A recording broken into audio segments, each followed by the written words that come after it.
everyone. Welcome back to Clearly Aligned Podcast. I'm Kelley Tyrrell, Clearly Aligned's education executive and lead digital treatment planner. And I'm here with the founder, Dr. Stephen Schalk. Hi, Stephen. How Hey, are you? I'm good, Kelly. How are you doing? Good, good. What's new? Oh, just clean checking away as one does. You? Very I know good. you have a busy day of case reviews for doctors. Yeah, it's been going really well. Love making those little videos for doctors and hearing their feedback. It's so nice to hear some of the feedback. After a long day, I'm by myself a lot, talking to Talking myself to a lot, yourself? Yeah. similar to this, except you're actually responding to Does me. does your Um, family think you're crazy? Like, do they yeah, sometimes think sometimes just like Kelly doesn't actually have a job and she's just gone off the deep end?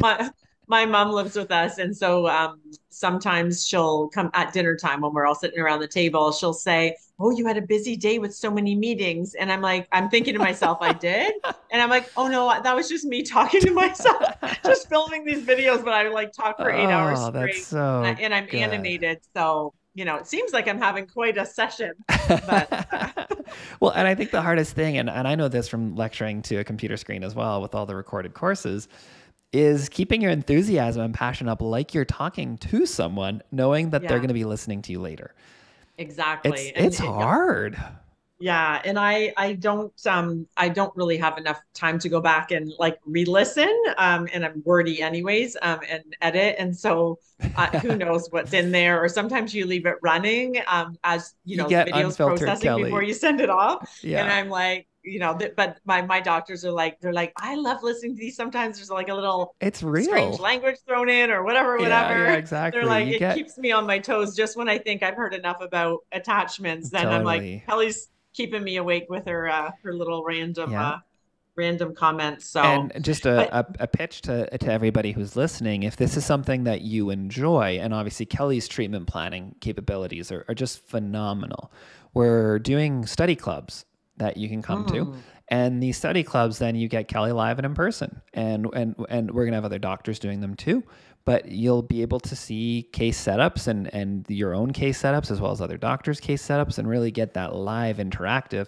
So then Kelly doesn't feel like such a crazy person talking to the yeah, so I computer all get the out time. once in a while. Yeah, So yeah, exactly. usually if we So can gather anywhere like between 12, 16, or however many doctors you can gather in a certain location. yeah, Um, and then usually I'll just ask the doctors who have decided to gather, like, what do you want me to speak on? Like, is it moving things back, everything distalizing, caries, whatever, yeah, or it's mixed exactly. dentition or a bits and pieces? Or the last one I did in Ottawa was just give me your cases, your current cases of this week. And I asked for them at the beginning of the week and I set them up. And then we all got to share everyone's cases. So everyone got the benefit of seeing.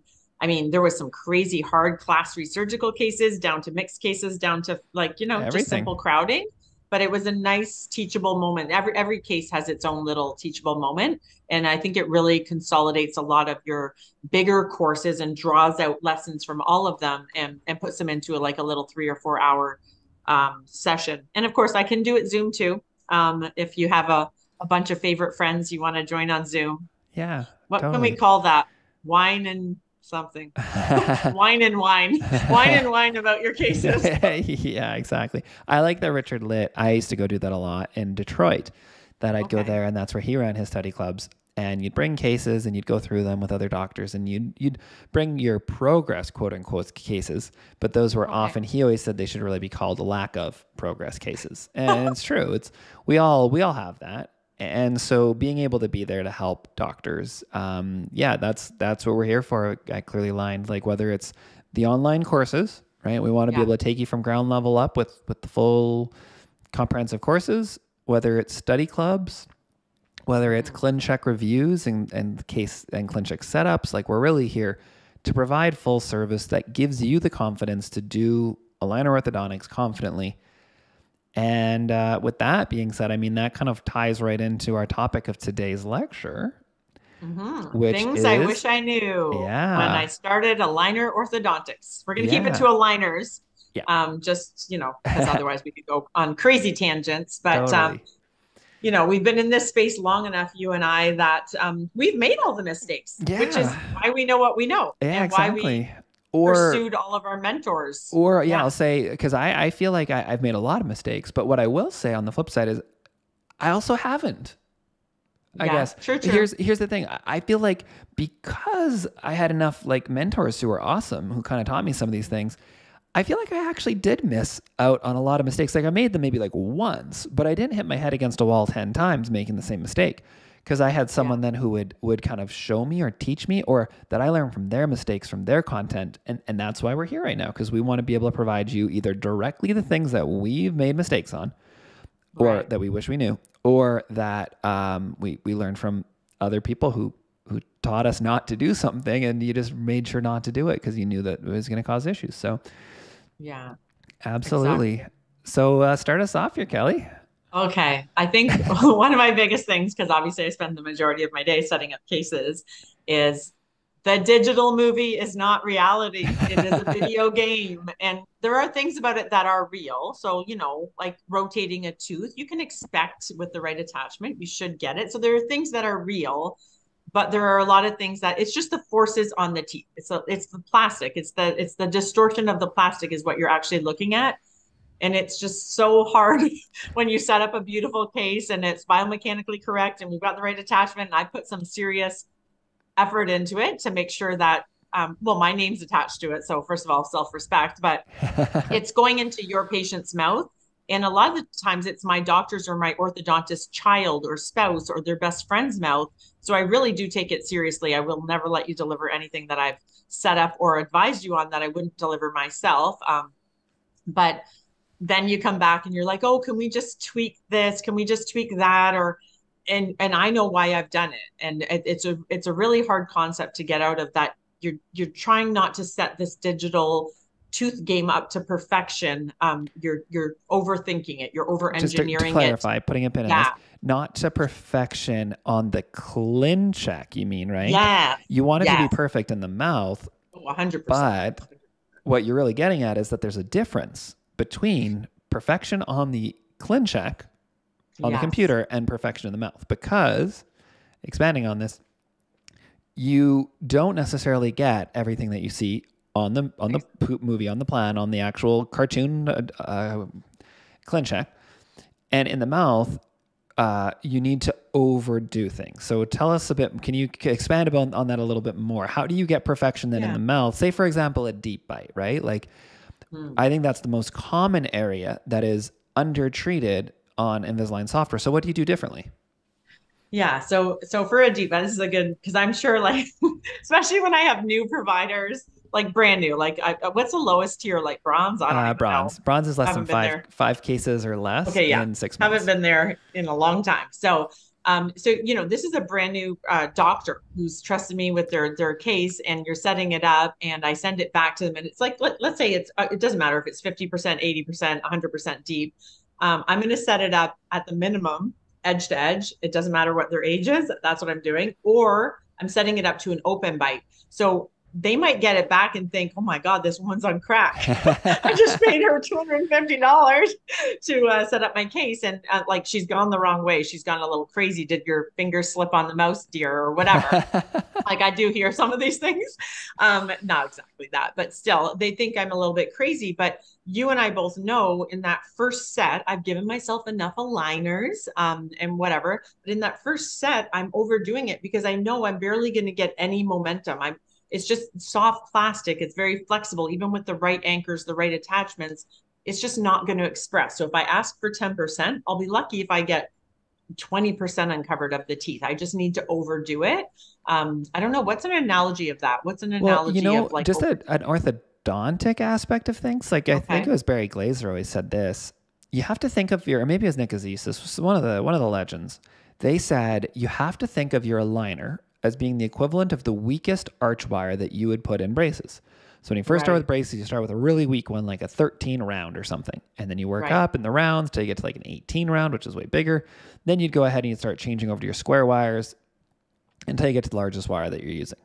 And so any orthodontic wire is actually stronger in its forces than the aligner itself. But the liner yeah, is more progressive and passive and gentle and basic movements, and it can do all the things that the braces can do. But you can't just rely on what the cartoon shows you. You have to go ahead and overdo it. And what we know from studies is that they show that you get, like, a lot of studies, if you look at them, like, and this is the error of the studies, in my opinion. This is why it doesn't make sense. You go online right now to PubMed and you pull up a whole bunch of studies and clinical or systematic reviews. And what you're going to find is that aligners do not perform. They don't move teeth the way they're supposed to. Mm-hmm. And you're like, well, that doesn't make sense. So I saw Stephen just did this crazy case, or Kelly helped me with this case, and we did like a crazy intrusion. We did awesome rotation. We did expansion. We did all the things that we were just told are impossible as per the systematic review. Do I live on a different planet, or like what happened? Were these studies done wrong? And the answer is, well, it depends what you're evaluating. The results of the studies is saying that aligners don't work for a lot of movements. Right. But the problem is that if you take what Align gives you and you just plug that in, we know from the studies that you will get 2 millimeters less intrusion per arch when planning that intrusion for a deep bite. So if you want to go ahead, if you've got like 100% deep bite and you want to go ahead and fix it so that there's only 2 millimeters like overlapping, well, then you have to go ahead and you have to plan that intrusion, like Kelly said, to an edge to edge or even an open bite. Because the plastic is, or the cartoon is just imitating where the fabricated 3D models will be. Like that's the actual position of the 3D models that then have a vacuum formed aligner. And then that vacuum formed aligner will snap over top of the attachments in the real world and put pressure on the teeth. So the aligner or the ClinCheck is a force distribution system of where the force of the aligners is going to push on the teeth to make them move. It is not actually showing what the teeth will do.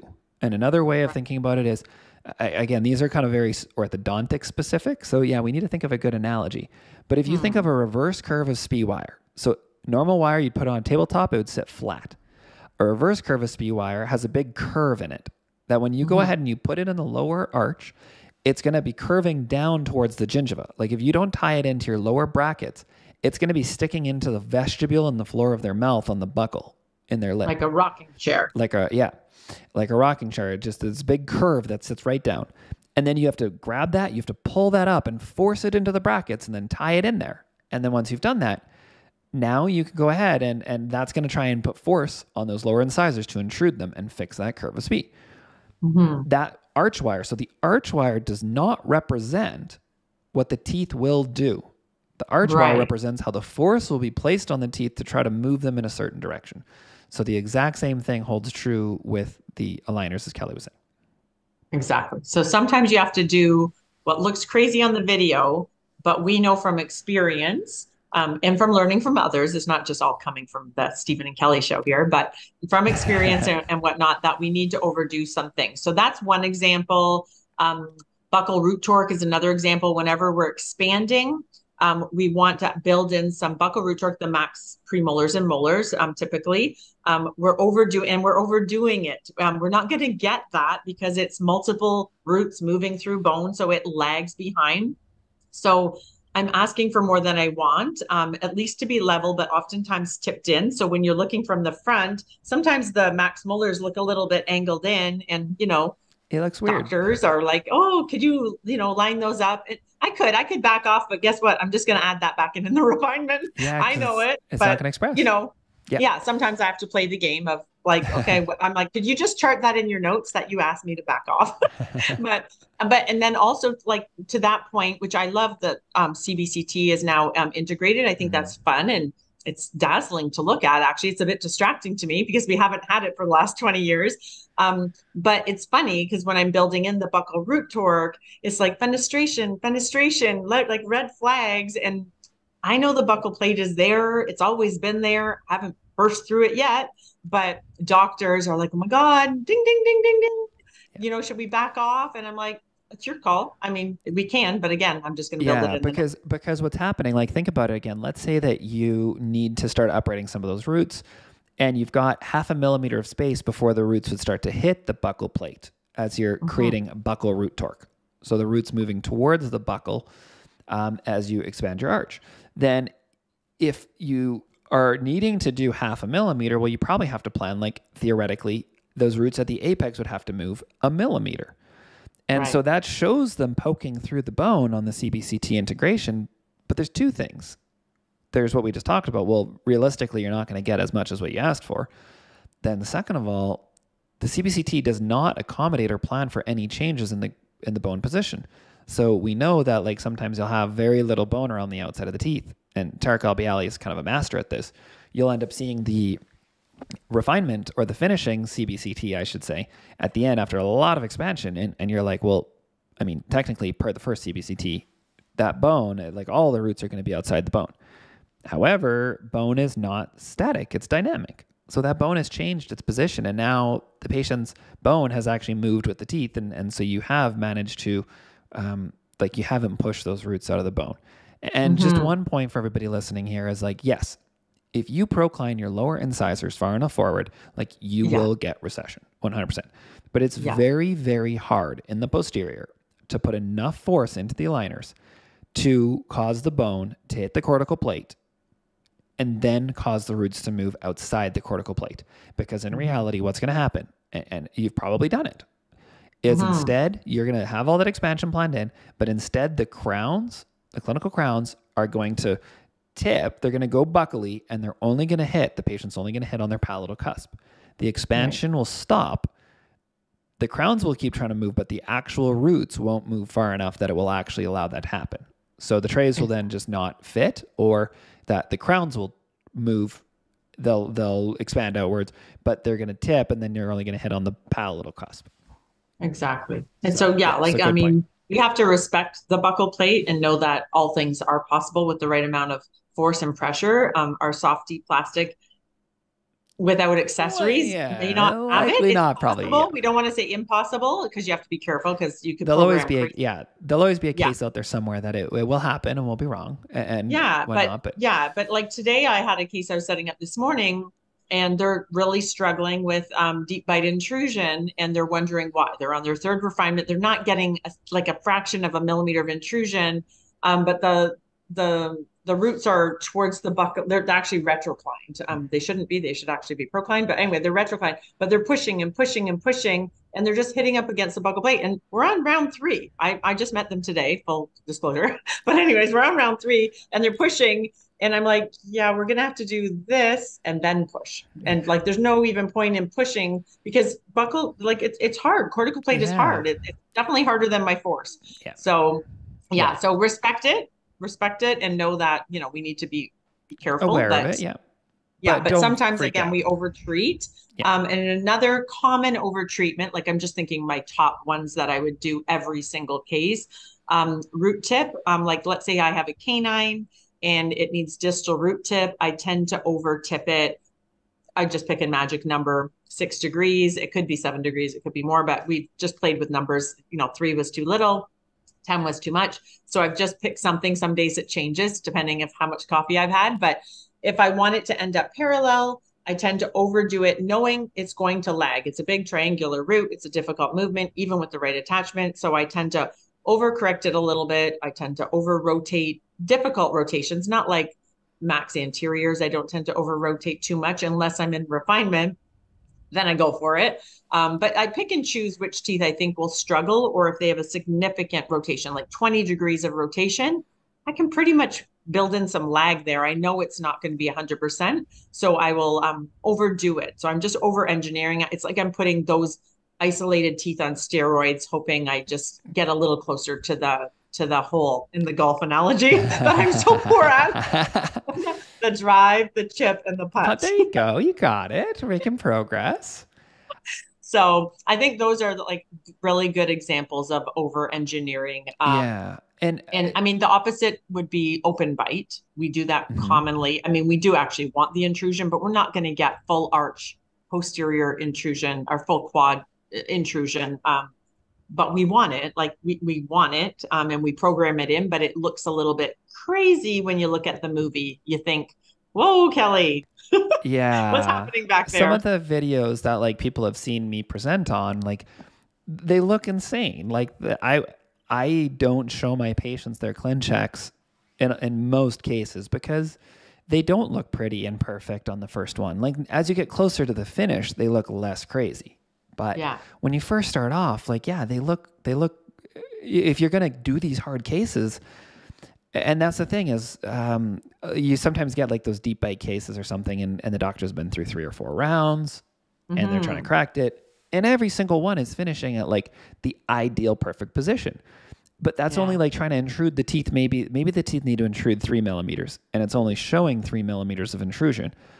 But in reality, like what's happening is by the time that they're 3/4 of the way through this batch of trays, like the teeth have only intruded by 0.05 millimeters.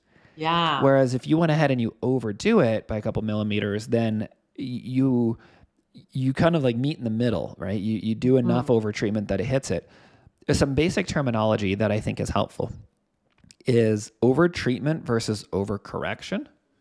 Yeah. If you use this with your technicians, you're going to get 2 different things. So over treatment to me always means, and this is not like an official, like don't check Webster's dictionary and say like, oh, Stephen, you were wrong there. But like this is how I perceive it. Over treatment means that you've built in the over corrected movements, the overdone movements into the actual batch of aligners. So let's say you had 40 aligners. Yeah.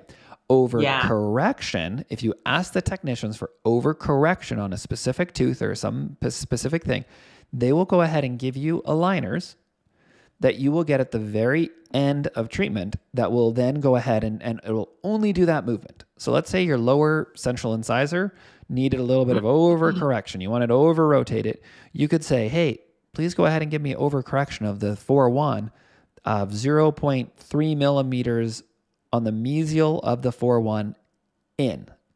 In just means towards the lingual. So overcorrection of the 4-1, 0.3 millimeters in. Then they would go ahead and at the end, they'd have 3 extra trays or something like that that would go ahead and move that tooth more than what you'd asked for.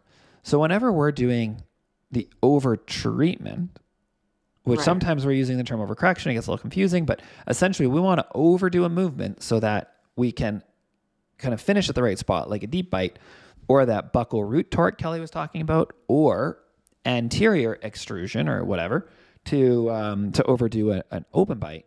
Then we would normally be building that into the regular batch of aligners. Yeah. And then it would only be if you wanted some very specific movement, which usually to me is like a rotational movement, then that's where I would normally be doing like the overcorrection and getting separate trays. Or a type of overcorrection trays is when you hear about like virtual C-chain. Yeah. Or virtual power thread. Virtual C-chain is usually 3 to 3, that it's tightening up the contacts by kind of forcing all the teeth into one another. And that's given as kind of like extra trays at the end. Or virtual power thread is normally 7 to 7, all teeth, second molar to second molar. And that's trying to tighten up all the contacts. So just some That's a good point, because like the last thing you want is to have this buccal root torque or deep bite intrusion to be all in the last 3 aligners, and that usually those would be after your passive aligners. So you're not going to deliver those anyways. But you need the time. You need the time and the biology to change for these difficult movements. That's why you're over engineering, because it's difficult. You need time for it to happen to express. Yeah, and I mean, partly because as I'm setting up cases, I'm teaching the doctors, and I am asking techs because I can't do everything with 3D controls. They're still a little bit limiting with staging and things like that. So half the time I'm typing to the techs, I'm giving like big explanations. The techs are probably like, oh God, here's this woman again teaching us.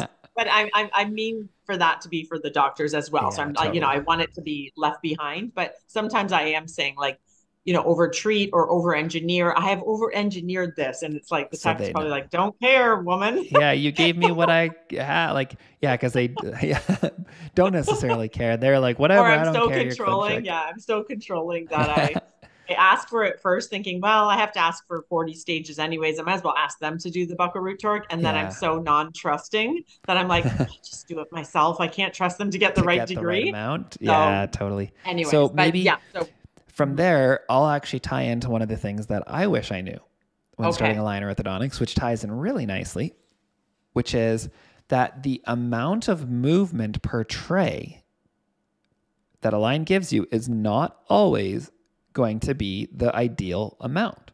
So that's the term velocity. And so what we know is that the velocities, there's a maximum amount that trays will allow teeth to move. And that is usually 0.25 millimeters per tray, or between 1 to 2 degrees, depending on the movement, of a specific movement, of a degree of movement. And what I would like for everybody to know is that not all movements are created equal. Right. And this is very, very obvious when you think about it. Roots need to move through bone. Crowns move through air. So if you want to go ahead and you want to move a crown through air, it's going to be pretty consistent and easy. But moving a root through bone is really, really hard. And so you have to adjust the velocity or the staging, the speed at which those trays move. So for example, intrusion, you're pushing teeth directly into bone. And if you try to move them too quickly, well, the tray's just going to stop fitting on the tooth. And you'll be like, well, I need a mid-course correction. These teeth aren't tracking. So a normal velocity, again, top speed of velocity, 0.25 millimeters per aligner. But I would recommend slowing down the movement. So I would tell the technicians, please slow down this movement from 0.25 millimeters per aligner to 0.15 millimeters per aligner. We're slowing it down by whatever that is, like 30%-ish. And then that means that there's more time for it to express before the next tray goes on. Exactly. And so that change in staging, then some doctors will be like, yeah, but Stephen, that means that now I went from having 20 trays to now I have 40 trays or whatever. Right. And it's like, the answer is yes. Yes, it will. So yes, now instead of being like, well, I'm going to be done in 20 trays, 1 week per tray or 10 days, whatever, I'm going to be done in like 4 months. And they're like, now it's going to take me 8 months for that. And it's like, yes, you need time, because maybe that can tie into the next thing. You need time for bone to remodel and movements to express. Yeah. And the thing is like, obviously the AI, like this is a business, like whatever, it doesn't matter what aligner system you're using. I've worked with lots of softwares.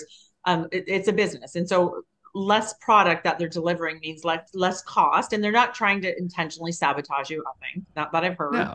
But the thing is, the AI is kicking back the most efficient set it can. So the maximum velocity, the 0.25. So no matter where you cut it and what you ask for, whatever you plug in, it's going to give you back. And so oftentimes, very often, like every single day, multiple times a day, I'll be asking for the world. It's like a comprehensive case. I've told the patient it's going to be 12 to 18 months. It's a $7,800 case.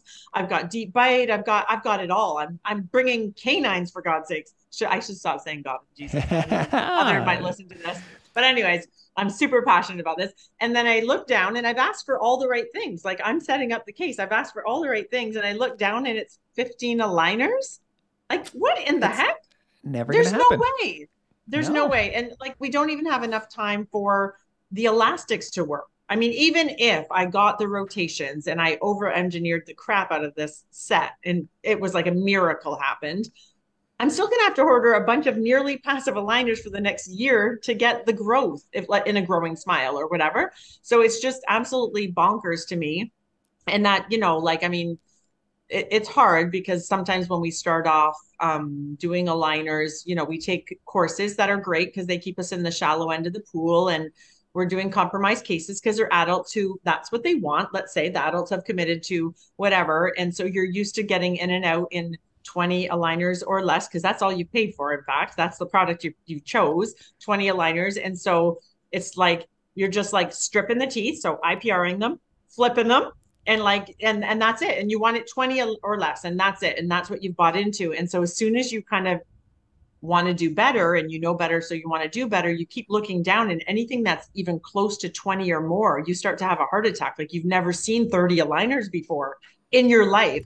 Meanwhile, you and I were like 70, no problem. Like we're just like, we want a well planned out set that's going to work. And in fact, our sets will be more efficient than your 20 plus 20 plus 20 plus, hey, I need a help, call a friend. Hey, and now Kelly's setting it up for you. And I'm like 45 to correct this mess, by the way.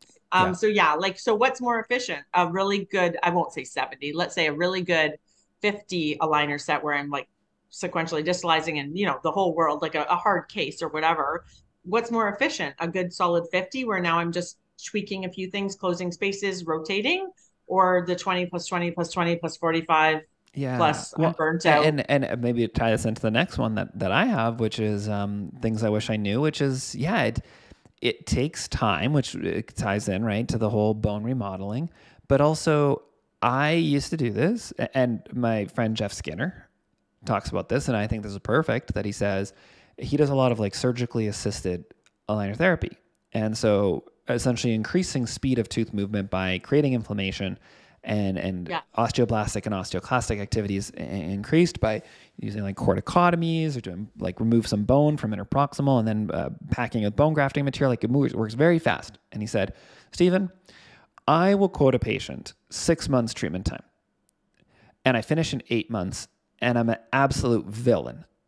Mm-hmm. Finish perfectly. I quote somebody 10 months and I finish in 8th, I'm a hero. And it's so true that like you miss that time frame of what you quote them, you underquote them because you think that your competitor down the street is doing it.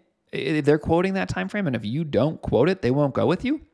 Yeah. And then you end up in trouble because the classic things happen that we see a ClinCheck that's sent over to us, and the doctor's done the 20/20/20/20, and they're like, Yeah. hey, like Kelly, Stephen, I really, really need help. This patient is really PO'd and I need to fix this deep bite. This is what I told them I would do. And we look at it and it's like, wow, there's been no progress. Like literally the ClinCheck looks like ClinCheck 1. And then we're like, okay, here's the ClinCheck. And we set up a perfect ClinCheck. And it's like, this will work. If they wear their aligners properly, this will work. I will place money on it. And then they look at it and they're like, but it's 50 aligners. And you're like, yeah. And they're like, but I quoted them 6 months and I'm at 9 already. Can you just get me another 20 and we'll be done? And it's like, no, that's all you've been doing the whole time is you're like doing these half measures.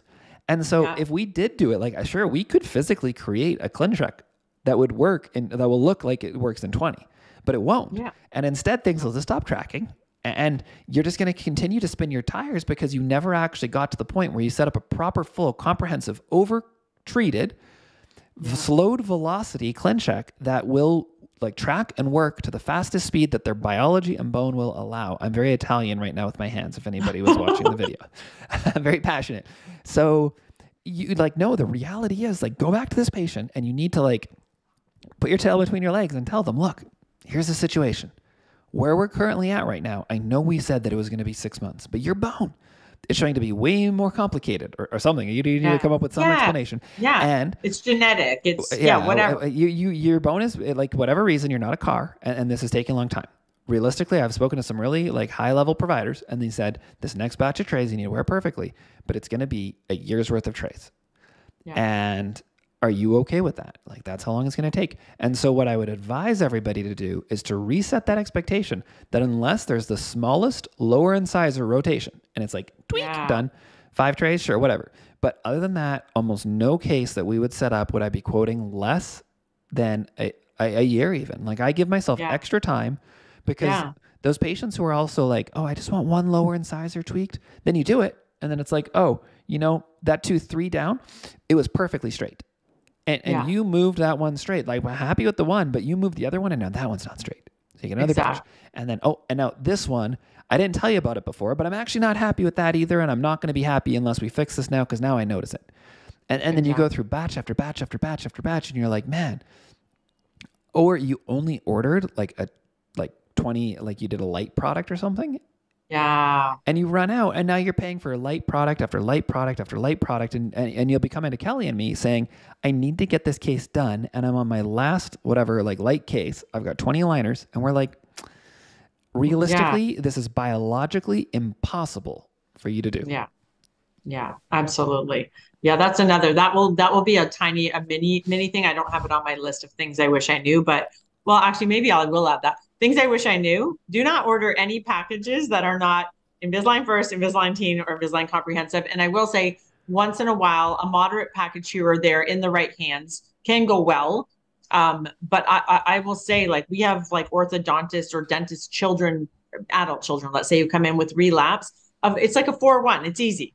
IPR, pop it in, because you can't really do much. Everything else is perfect. You have to do IPR to pop it in. And you think, yeah, no big deal. And we also have chairside tools. We have dimpling pliers. We have tricks. We know all the tricks. Yeah. You know what happens? You get to number 8 and you're like, oh, like It's still it's not still straight. not good, and Yeah. it's a referring dentist and whatever, it has to be right. So you order another small package because you're an idiot, and then another 8 aligners, and now you're at 16 aligners. Guess what? For whatever reason, who knows why, it will not tuck in, and you should have just ordered, maybe not comprehensive, that's ridiculous, but still, for whatever reason, those express packages Yeah. very rarely work, unless, I mean, I'm sure there are super geniuses out there. I'm sure we know them. And that's just it. Like, I guess one of the things that this is actually one of mine, I'm jumping ahead a bit, but Yeah. like, also the thing is, it's different for everybody. Everybody will have different tools and different hands that work. And so if you're like, hey, Yeah. Stephen and Kelly, like you guys must suck. Like I use like a light every time. I only ever use 8 trays and it works perfectly and it's great. Like use what you're using. Like don't listen to us. Like that's my other one is that like nothing works all the time and nothing Yeah. always works. There's going to be cases where you're like, I don't know why this isn't working. Or there's going to be other Yeah. cases where you're like, wow, that broke the rules. It wasn't supposed to do it, but it did. And same thing with like, so my other one, again, jumping ahead, is extending to that, is that it doesn't mean that someone has to be wrong or right. There is No. efficient ways of doing it and inefficient ways of doing it. And there's so many different ways of skinning a cat. 100%. So Kelly and I have lots of things that we like. It's amazing how similar we are, but there's lots of things that we do slightly different. And it doesn't mean that someone's wrong and someone's right. No. And there's other providers and speakers and educators who, again, like even the best in the world, that they'll have completely different protocols and different ways to get there, but they get there in the end. Yeah, and they have beautiful finishes, and Totally. for whatever reason, and sometimes it is your patient's biology, or it's the tiniest little thing. You're concentrating on tucking in, Yeah. upper lateral, and you never took into consideration it's bumping into the lower The, lateral, and you're yeah, like whatever hitting it your head is. against a wall.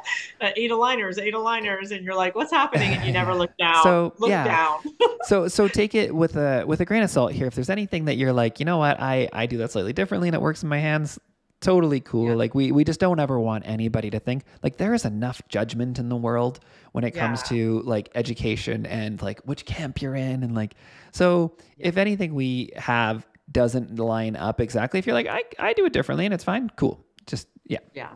Yeah. And if you're doing a lot of heroic things in 8 aligners, feel free to drop it in the comments.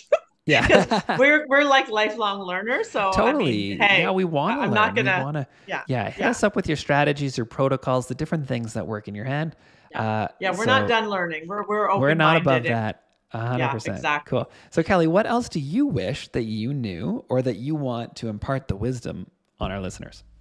I definitely want people to know, and I mean, I don't want any tech self-esteem to be hurt in the process of this statement, but do not trust the text or AI to set up your plans and just press approve. And Yes. I know people who do this, and again, it's inefficient, and you're going to shoot yourself in the foot, and you're just not going to have beautiful endings. It's just, again, we all have different techs, and it's beautiful people, lovely people. I'm sure they're amazing human beings, but they don't all have dental background or any dental background.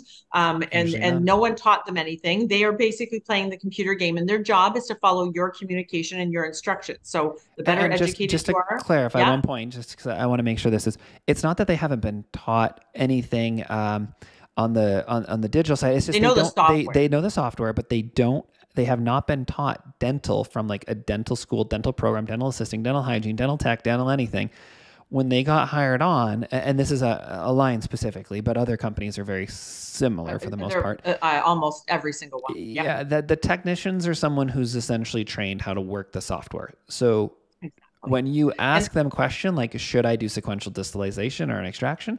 They are not qualified. Like imagine you asked your patient in the chair.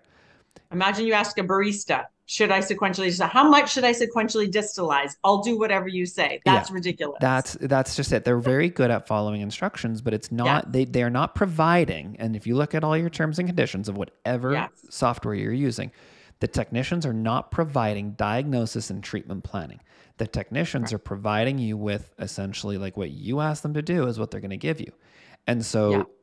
to expand on what Kelly's saying, when you say like the technician set this case up really bad, or like the technician screwed this up, or Invisalign didn't do this properly, That should all completely be changed to, I did not accept the case that was set up properly. I did not Yeah. explain comprehensively enough. I did not Yeah. achieve this with the tool of Invisalign. Exactly.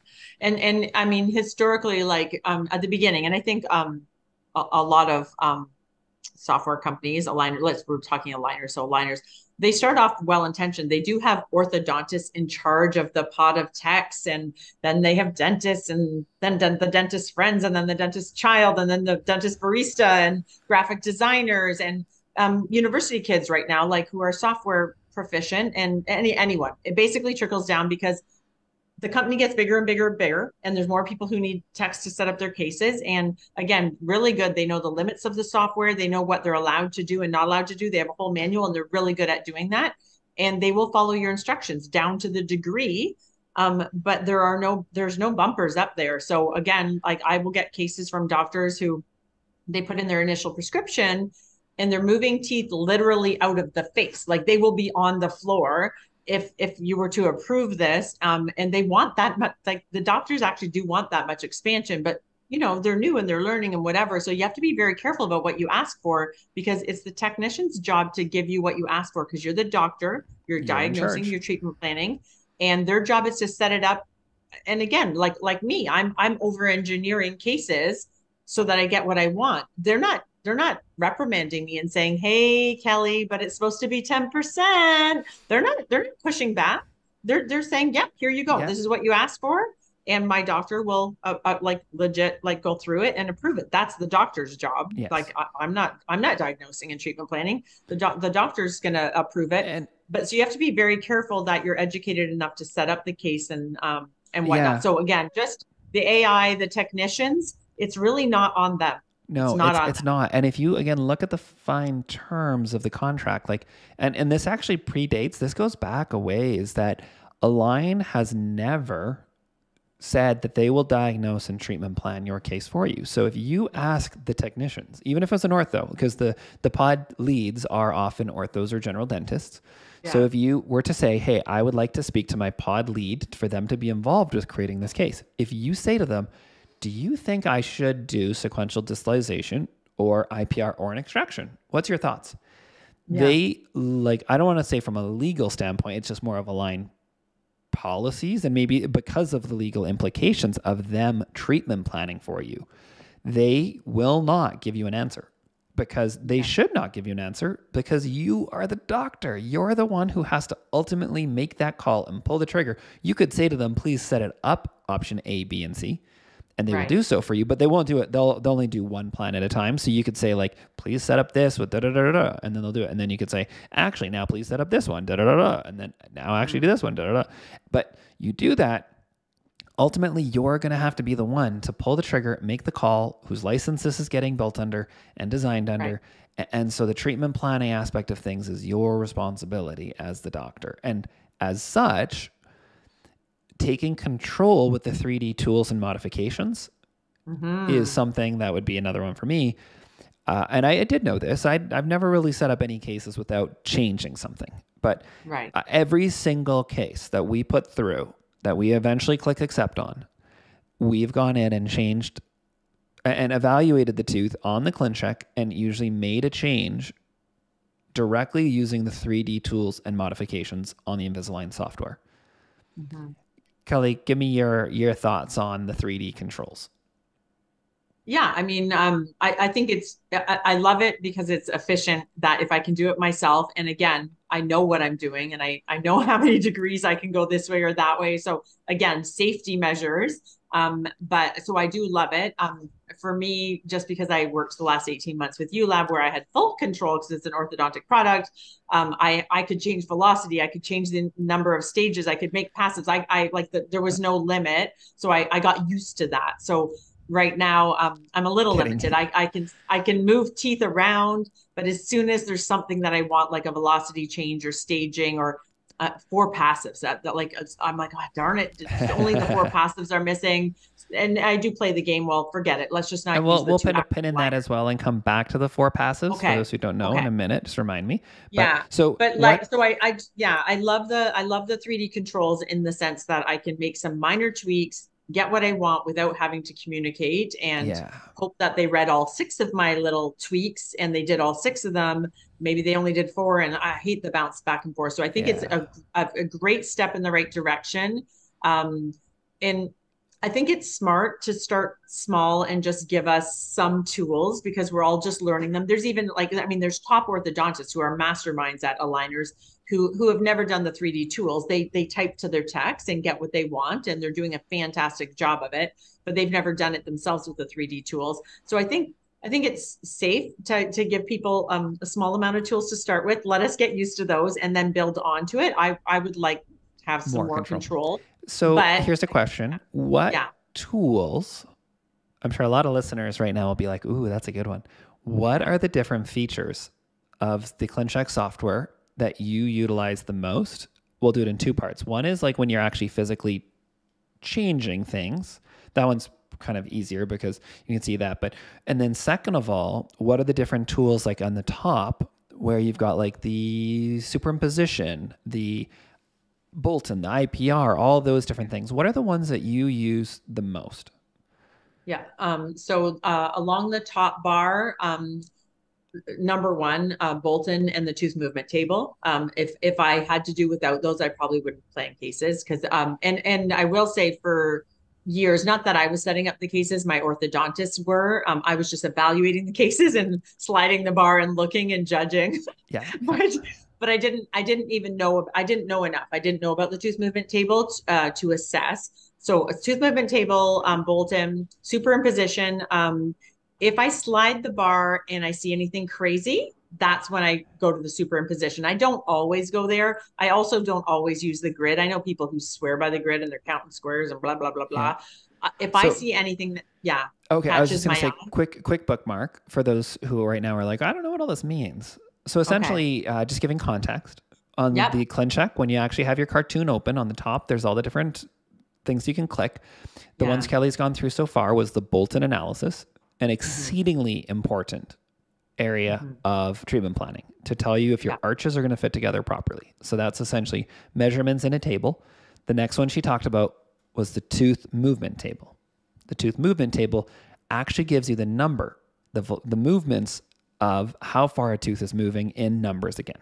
Again, if you take Mm-hmm. the attachments and biomechanics course, we cover these in depth, and you'll have much, much, much more understanding about how to read those tables and kind of see the matrix, so to speak, in behind the cartoon, what's actually happening.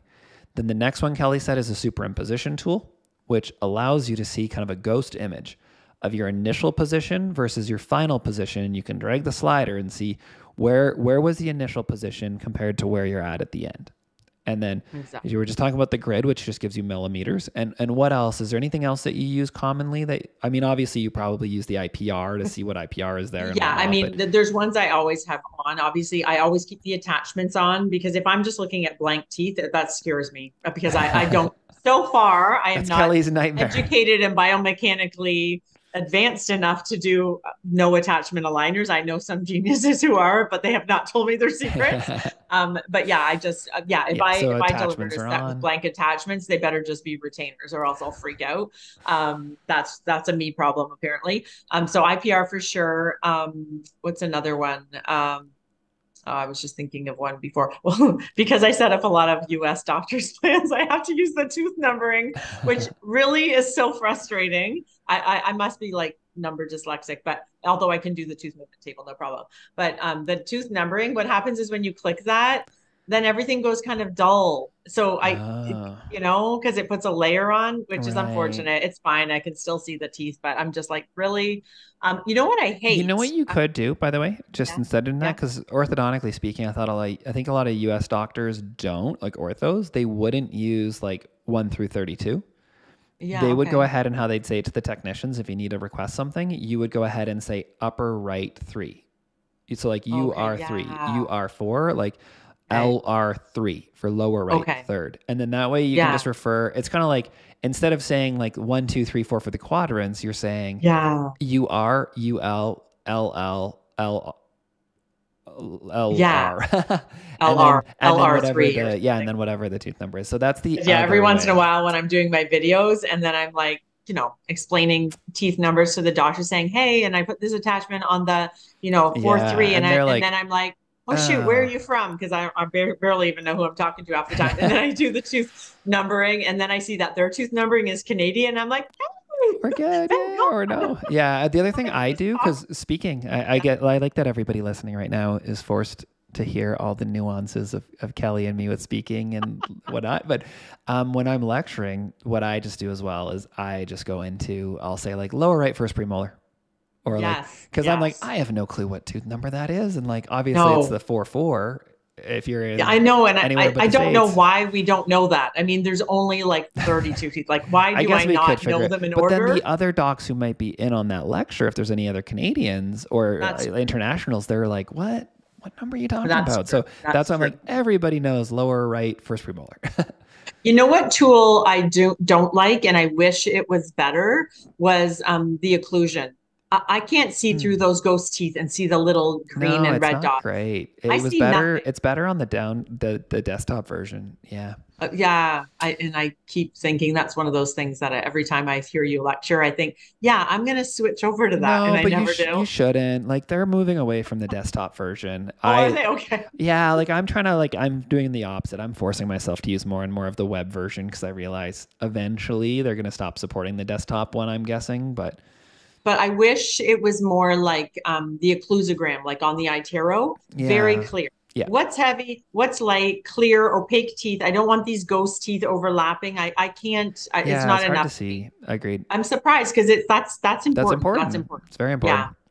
So that one's really good. And then so We should on the label this actual, lecture, this webcast podcast. It needs to be like Stephen and Kelly bitch about Invisalign. No, I'm kidding. seriously complaining, but with full respect, like, Yeah. there's of course things we love, and these are just like little Yeah, tiny they're little like tiny things. splinters that irritate me on a hourly basis. Yeah, like that's the thing for everybody listening, and I like that. I don't ever swear in lectures, but on podcast, we're living life large and free. But Yeah. and I just do want everybody to know that like although we are having these minor things, that like Invisalign, it's a fantastic product. Like number one thing that changed my life is Invisalign. Yeah. So Yeah. like that's the thing is like we love the product. There's little things that we want to keep pushing and progressing things towards and things that we know might never change just because of the way that it is. But it's Yeah. these are minor things. But sorry, And continue. that's the thing that keeps like, I mean, when you're on like aligned faculty and you get together once a year and you have these think tanks, these are the little things that forces the product to become better and the whole, like the software to become better in the practice managed schools. Like, what are the things that are irritating you guys, the best of the best? And we put our hands up and we tell them like, hey, yeah, I set up hundreds and hundreds of cases a week and just little occlusograms driving me crazy. Yeah. Or like, have you ever noticed this or like whatever? And the people don't realize that the soft, whether it's the engineers or people who aren't actually setting up real Hmm. cases, they're just like, oh, we didn't We realize didn't that know. was so frustrating to you. Yeah. Easy fix or whatever. So that's that. So on the actual 3D tools, so obviously I do use the little, arrows back and forth, whatever movement. The most often one is obviously buccal root torque. Like every single case, I'm adding more, whatever. Love the IPR, obviously plus and minus or remove it. That's another one of my things. Like it's not really things that I wish I knew. Things I wish you knew, not you Yeah, personally. that's okay. I wish I think the include general public yes, knew is yes. that if you get a case back and there's IPR on all four quadrants, somebody is on crack. Like that's ridiculous. I love this. Check your bulletin. I like how I'm our very podcast. passionate. Yeah, our podcast. We're just becoming more of our. You guys are getting like the window. By the time we're on like the 20th podcast here, Kelly's just gonna be like dropping F-bombs left, right, and center. Like you're gonna get the full. It could happen. The wall will come down for both of us, and it's like here's the real insight into who Canadians we are. aren't as friendly. But I agree 100%. If you're getting IPR on all four quadrants, something is wrong. Something is very wrong unless they're like 70 and they have severe periodontal issues and you're doing it for perio purposes. Yes. But if they're like 20 years old, like why? Yeah. You need to check your bulletin. And even if it's a compromised case, like you're just setting up class 1 canine or whatever, you need to give your head a shake. You really don't know what you're doing. You're just slicing and dicing and getting them in and out and taking people's money. And I think that's just ridiculous. As soon as I see it come back, and sometimes it's the AI in the software, you haven't asked for it, and maybe it's not a template. It's just come back that way because friction has happened, because things have unraveled, and maybe you haven't asked for avoid no friction or expand and procline. If you didn't ask for expand and procline, they're just going to rotate everything in place, and you're going to have IPR popping up like popcorn for all 13 of the aligners they're going to give you. IPR Nothing is going to move. And in fact, you can't even get in there to do this magical IPR in all four quadrants because nothing is. Yeah, without doing IPR on the buccal of one tooth and the lingual of the other one. Yeah. So, I mean, in general, and I'm not against IPR when it's needed, but it usually, typically, and again, there's a few exceptions, but typically it's in one arch or it's in no arches because you've left extra space to accommodate. But very rarely, I mean, again, minor like a refinement or it's a midline shift. Sure. A little bit here, a little bit there to cheat the midlines, blah, blah, blah, blah. We all do finishing touches, but we're talking like first round. Yeah. And you're IPR just tucking everywhere. The suckers back by mutilating a whole bunch of teeth. Like that's wrong.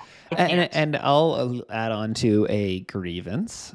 Not grievance, sorry. I shouldn't say that. I should just rephrase it as like something I wish people knew. We'll keep this nice and politically correct here. Drawing this back in. Yeah. In our podcasting careers. Kelley will take an Ativan.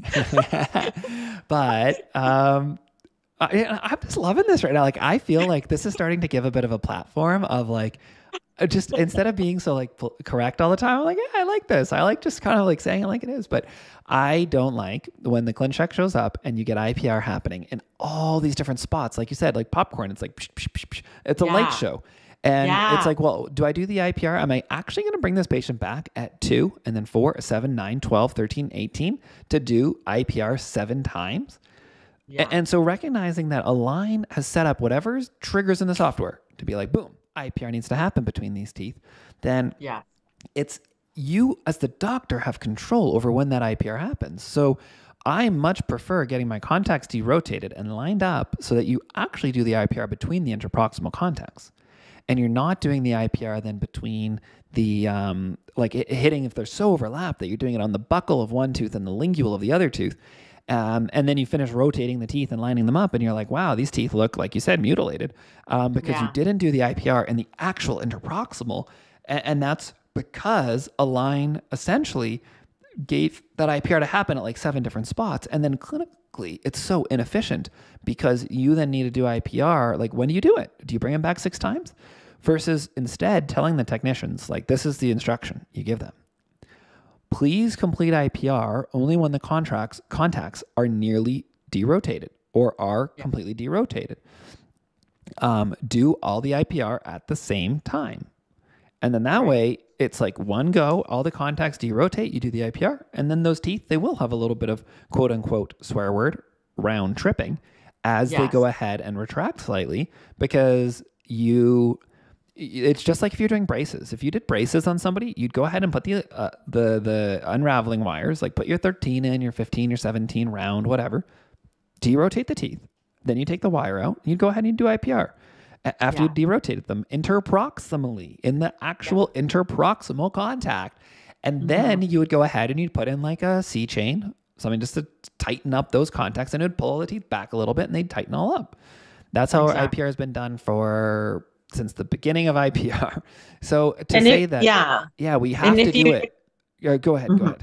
No, I was just going to say, and if you do approve cases, and this happens to all of us, even those of us who do very clearly communicate to the tech that, hey, I only do IPR at stage 1, 12, 24. Like when my patients are in the chair, now it tends to be 116 or 1 or 32, whatever, or like we're stretching it out more and more. But we tell them when we want to do it. But once in a while, we approve a case and we didn't see the light show and whatever. So you can always do IPR early. You can never do it late because once friction happens, it happens. And I will say, sometimes you have friction and there's no IPR planned. And if you have friction, the tooth also will not rotate. So again, whether you're checking with floss or whatever, adding a little polishing strip here and there. It's not like I'm anti-IPR. If you have friction and you want that tooth to move, you're going to need to polish the surfaces to let it slide through the door.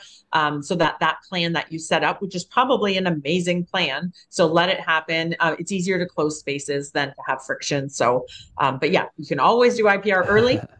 So if they're popping up at 7, 9, whatever, well, you need to do it at least at aligner 6 before the light show starts to happen. Yeah, I'll give a slightly different. I do IPR up to 2 aligners past would be my maximum. Okay. But if you plan IPR, you have to do it or go into refinement. If you have like lower canine to canine and you're like, hey, I'm supposed to do this IPR because I'm worried about recession or whatever. And then you look at it clinically and you're like, hey, I think we're fine. I'm just going to leave it. What will happen is all of those teeth will be squeezed together by the aligner.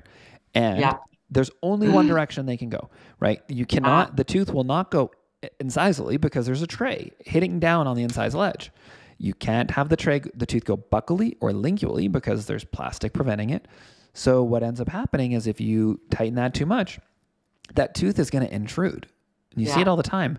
It's called the watermelon seed effect. You're getting squeezed from the mesial and the distal by the neighboring teeth, and whichever tooth is kind of like loses the fight, that tooth will actually intrude. So, if you plan IPR, you either have to, and you choose not to do it, either go into refinement or I guess do it. But those are, you have to. So, and if you can maybe get away with 1 aligner, 2 aligners afterwards, but if it's going to be more than that, then that tooth is going to start intruding and you miss the boat. Or the trays that's a really good stop fitting. That's the other option. The tray will just not fit at all. Yeah. And you end up, you'll know that happens to you, whether you have that like one tooth that's intruded, usually it's a lower incisor, or it's a staircase effect. All of a sudden you're like, what happened here? We were level, things were going good. It always happens to a hygienist who you're treating. And all of a sudden it's a staircase, and God help you, it's hard to recover from it. It's not as bad as a molar submerging into the quicksand, but it's not easy. It's not easy for sure. Yeah. So that's super. I think I love that. Because that's a lesson that, I mean, I don't think I've learned that long ago, probably within the last couple of years, because we saw some patients, and that happens if you order those overcorrection aligners, the overcorrection meaning the virtual C chains. You know, we get into the habit like, oh, we're trying to be so efficient. We might get a hole in one. And what if we have residual space? So let's add on the overcorrections at the end of the set. Well, how many hole in ones have you got? Apparently I've got none. I don't even know how to, what am I doing? Driving the ball. I don't even know how to drive the ball. So there's 0 chance Kelly's getting one. And I used to do the same thing. I would have my passive aligners and my overcorrection. But what happens is you, first of all, you end up throwing all of those in the garbage, which is not nice for the earth. And it just doesn't make any sense. But you end up delivering them. You end up delivering them by accident, or you didn't inform your team members of your fancy plan, because I'm planning, you're planning, but we didn't tell, Mariana, who's delivering it, and she's giving them all. And so she doesn't know to tell the patient, don't wear these last 3. Yeah. Totally. And so they end up having them all. And one, they're calling in the front desk that, oh my God, these ones are hurting. And we're like, suck it up. Aligners don't hurt. That's what we say. That much. Yeah. And but anyways, you end up I like how you go from being the sweetest when you're like, oh, they come back in and I retreat them for no charge because they haven't. And then just like, suck it up, buttercup, like deal with there's it. There's things I can put up with, and there's things I can't put up with. That's the stickers that I had to create. But because there's only so much I can deal with. But so then what happens is in your initial set, you just stop ordering those C chains, because you're not getting a hole in one. Like, I agree. If you're going to do a C chain, like, I'm not anti C chain. I'm just like, my philosophy is to tighten the contacts strategically where they need to be tightened at the end of treatment. So you finish treatment, you floss all the contacts, you write down all the loose contacts, and then you just tighten those ones with customize with fake IPR. So you go ahead and you customize it. So you only tighten where you need it. But I could see for sure the argument to be made that, this is probably your last batch. Then order your 3 virtual C chain. But you're seeing someone who's like, I don't know, gnarly, crazy bite, and they're 16 or they're 14 and they're still growing, and you've got class 2 correction, and they've got like their central incisors twisted completely sideways, and there's a tooth in their nose, and you're like, hey, let's get some virtual C chain at the end. Like, virtual C chain is your enemy unless you're done, because like you mentioned earlier, friction is the enemy as well. Like, you don't want teeth tight If they're tight, they won't move past each other. And your problem is that everything stops moving. It just all, it's too tight. Either teeth intrude or something goes off track, or the trays stop fitting. And so what we do, so one of the things I kind of learned pretty early is that I'll actually ask the technicians to ensure that there are no heavy collisions between teeth during movement. Sometimes if you look at your ClinCheck and you look really up close and you're looking right in at it, you can see how the teeth are kind of like bumping against each other like bumper cars. Yeah. And so I say no collisions during movement. I don't necessarily ask them like, please give me like 0.5 millimeter of space between every contact. Like not like that, but it's just like ensure no collisions during teeth during movement. I ask that on every ClinCheck because it ensures, like you were just saying there, if you don't do that, you have to use your finishing strip and you floss the teeth every time they come in. And then you're like, oh crap, we've got to take contact between these two teeth. Okay, finishing strip, like back and forth. Yeah. And then you're like, oh, next one. Oh yeah, another tooth. Okay. And you floss it all. And it's like, technically the dentist is the only one who can really use that finishing strip. Yeah. And what a waste of time versus just telling the technicians to like ensure no collisions. Maybe that added 2 aligners in the grand scheme of that patient's treatment. That for 2 aligners, the teeth moved just to make sure there was enough space and then they all slide past each other. Do I really care if the patient finished in like, let's call it a year and 2 weeks or 11 months? Like, I don't care. Well, and the reality is those extra 2 aligners were insurance that your rotations and your root tip and everything did work. Totally. Because everything would have fell short. As soon as they hit, they would have stopped. And so that provider who approved that with the collisions happening, they're definitely ordering more aligners than 2 to 100%. Fix it. So anyways, you learn these things as you go. It's the irony of what we see, which is that like, yes, we use more aligners right off the bat. Yeah. But we also, by changing the staging, making sure that everything tracks perfectly and is on the right pathway. But it's also like, well, in the end, I almost never, ever, we were talking about this in clinic this last week, have a mid-course correction. Almost never. Like the whole getting off track, like we have lots of refinements. Don't get me wrong. We refine all the time, but we don't have cases where you get halfway through and things stop fitting. Like it just doesn't happen. That's so funny. Because when I worked with ULab the last 18 months, you can order what you need. So you can do stints and you can reevaluate. So you could order, if you had a 40 aligner set, let's say I planned a 40 aligner set because, we plan big cases here in Canada. So we plan it and they're like, well, why are you ordering all 40? Like you should order 10 and 10 and 10. First of all, I'm too cheap to pay the shipping. It's not me, it's my clients, but still like, why would I do that? Doesn't make sense to me. But I'm like, why would I do that? I planned an amazing plan. It's going to work. I know it's going to work and I'm even new to your product and whatever, but I trust it's going to work. Are like, they're the same. Exactly. And so, once in a while, like if there was like an impacted canine that was absolutely crazy and I planned 50 aligners, okay, sure. There's maybe it will go off. Yeah. So maybe I'll at 24 where I start to think if it's going to go off, it's going to be right at stage 24. Me and you, we could guess at that. So sure, if I don't want to pay for all the aligners, that's what I would do. But if you've planned a good set and you get good at it, very rarely do you abort mission. And so I think that's another thing. Yes. Things I wish I knew is that when you're monitoring your patients and you're looking, not that you shouldn't look carefully and do your due diligence, you should, but don't hyper look. Don't be looking so closely that you're finding problems just to scan at week 6 because you see some little crazy thing that's off. Yes. Like go. Keep them moving. Yeah, I think the key is this. I get asked a lot, and I should really put a whole lecture together for this. How do you know when you should go into refinement or not? And the answer to it, in my opinion, is it what I call the rate determining step? Yeah. So if you look at it, and I'll get doctors being like, should I go ahead and like jump into refinement? And it's a very valid question. You don't really know. Yeah. And you're looking and you're like, oh crap, like the 2-4, the upper left first premolar, it's not fitting at all. Like it's there's a big gap. And then you're like, ooh, that's not great. But then you actually look at the ClinCheck and you're like, what movements are we really trying to do? And you're like, oh, well, we've got a canine that's way high up in the upper right, the 1-3 position. And you're like, we need to bring that canine down. Like that's the thing that is most important. And the 2-4, the upper left first premolar, what are we really doing there? Nothing. Like that tooth maybe like it moves a teeny bit, like it extrudes, whatever. I don't care. But you look at that and you're like, this is not the rate determining step. This does not matter if it doesn't track, because the 1-3, the upper right canine, that is what takes time. That needs to come down. And so we're pulling it down with an elastic or whatever. So no, like, do I care that that one tooth isn't tracking? No. And likely, am I going to get a hole-in-one on this shot? No, I'm not. Yeah.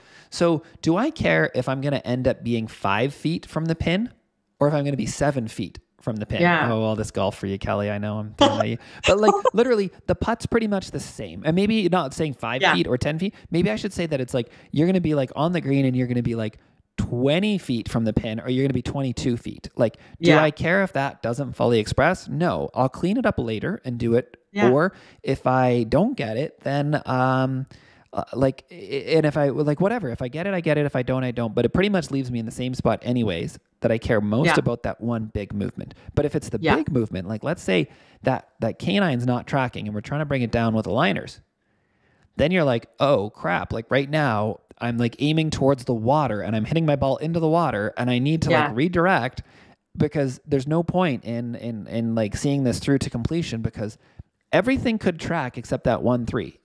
But the 1-3, then that takes a year for that tooth to move. Like we still, no matter what, we're going to have a year once we get into a new set of trays. So there's no point in wasting our time, get into refinement. Exactly.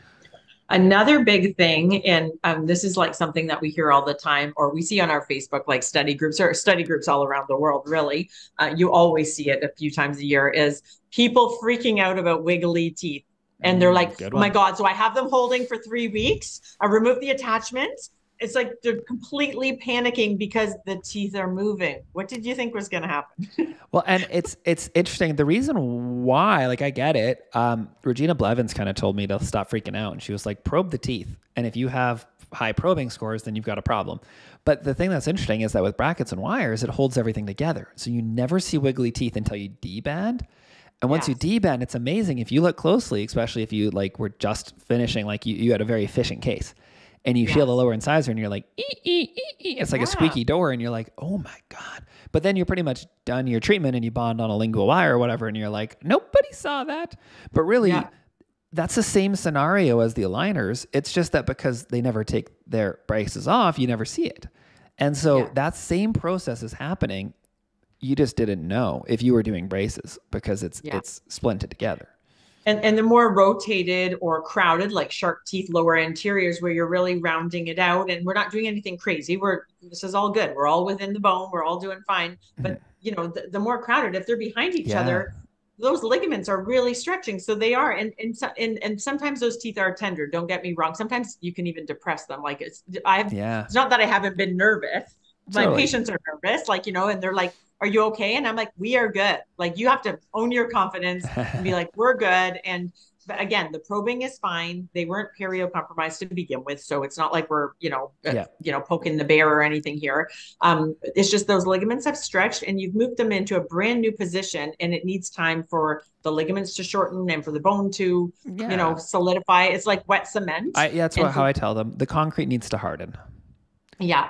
And slowing it down, telling them, okay, well, let's go to a 2-week cycle or 3-week cycle. You're just getting in your own way. You need it to get to its final destination so that the concrete can start to set. If you keep moving the post every time the concrete is just getting a little hard, again, you basically are moving through drying cement. It's harder for that tooth to move. You want to just go with the inflammation, just go with it. Just get it finalized. And I do want to put a point out, because I've had 2 cases that break the mold. Like I said earlier, things don't always happen and they don't never happen. Yes. And I actually have one right now where I was distalizing a lower second molar on a patient, and I saw that the root was conical before starting. Okay. And for whatever reason, I told this patient, like, we need to distalize this tooth a decent amount because he's quite class 3. And I didn't really even like necessarily want to treat this case. And he was like, no, I really want to do it. So anyways, we start distalizing this tooth, and I had warned him beforehand that having a conical root on a lower 7 with denser mandibular bone, that it was something that I was concerned about. And it's just very, very interesting, because you hear the statement all the time that you don't get root resorption with Invisalign. Right. No, the exact opposite. significant root resorption. And like we're putting big forces on these teeth. And again, the root structure is terrible. Like crown to root ratio is horrible. And I'd warned him. I even have it signed in the informed consent that he could lose these teeth due to the orthodontic movements, which is not a common standard of practice I would do. But a conical lower tooth with bad crown root ratio, with dense bone. And did you have a TAD? Like, was it? No, I was just using the aligners just to like start with distalizing the lower sevens. And this tooth has had significant external root resorption. Like it's something. And so that's the other thing. Here's a myth, is that we say that you can't cause root resorption with Invisalign. And that's nonsense. Like in my opinion, complete nonsense, because teeth don't know if the force comes from braces, Invisalign, your finger. Yeah. If you wanted to move a tooth, you push your finger against that for 3 weeks straight, 4 weeks straight, and then, well, maybe more than that, do like 6 months straight of pushing with your finger, that tooth will 100% move. Guaranteed. Right. Just like how our tongues can do that. So if there's strong enough force, or if the biology of the patient or the bone of the patient or whatever is happening has caused that tooth to experience external root resorption, like as general dentists, you guys have probably seen that you just take a regular x-ray on some random person and they've got a whole bunch of external root resorption. And then you're like, oh my goodness, did you have braces? Did you have like significant braces for 5 years? And the patient's like, nope, never had them. And you're like, what? Like, how do you have them as root resorption? And the reason is that their body, for whatever reason, just started resorbing those roots. And so the same thing can happen then in orthodontics. Should there really be root resorption? No. Is there?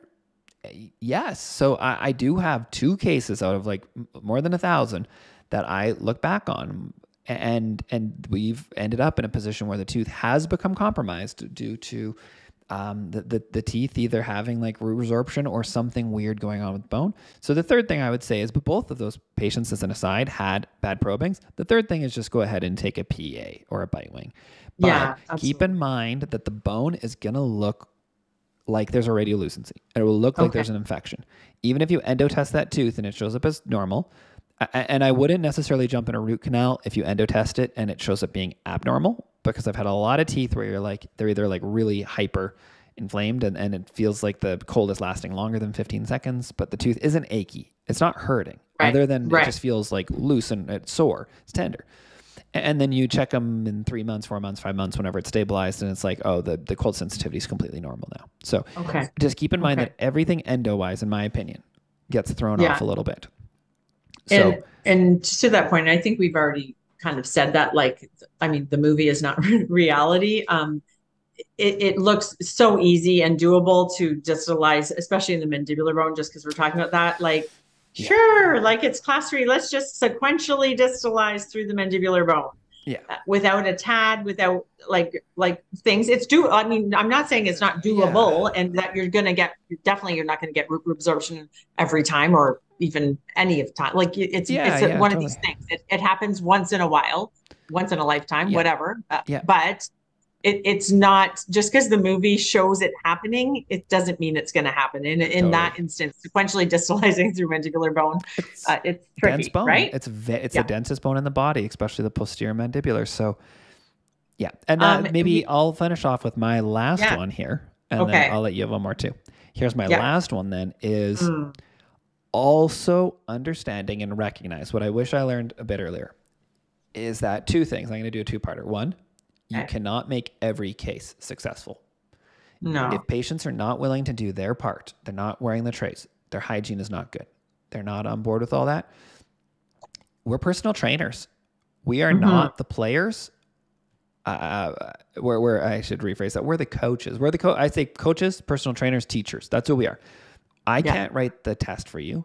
I can't play the game for you, and I can't do your exercises. I can't lift the weights. And so at the end of the day, if you don't do it, you're not going to be successful. And it's not because we, as a clinician, set things up poorly. And so not every case is going to go perfectly.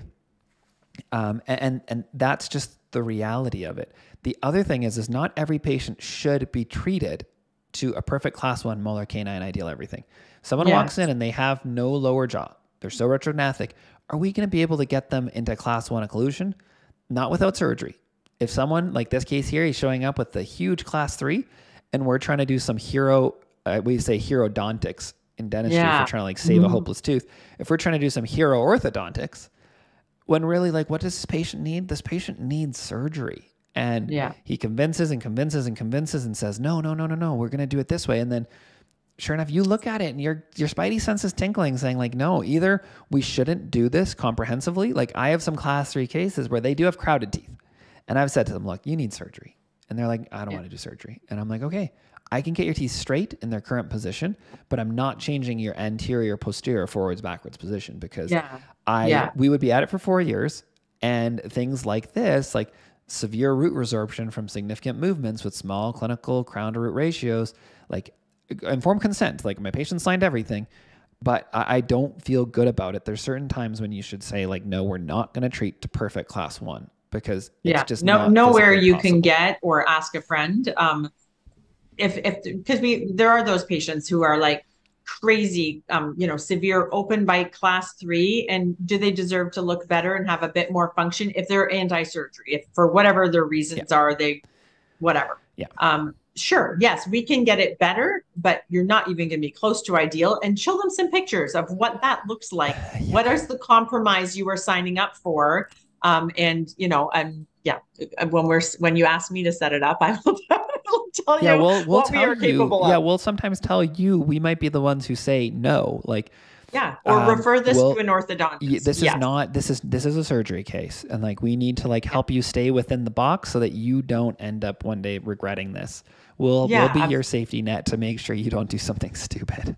Do no harm. There's no profit and there's no sleep in these types of cases. But again, to that point, if there's a patient who has been everywhere, absolutely doesn't, I mean, it doesn't really matter. They understand the compromise. Get their teeth closer so they can bite into a piece of food and they can get married.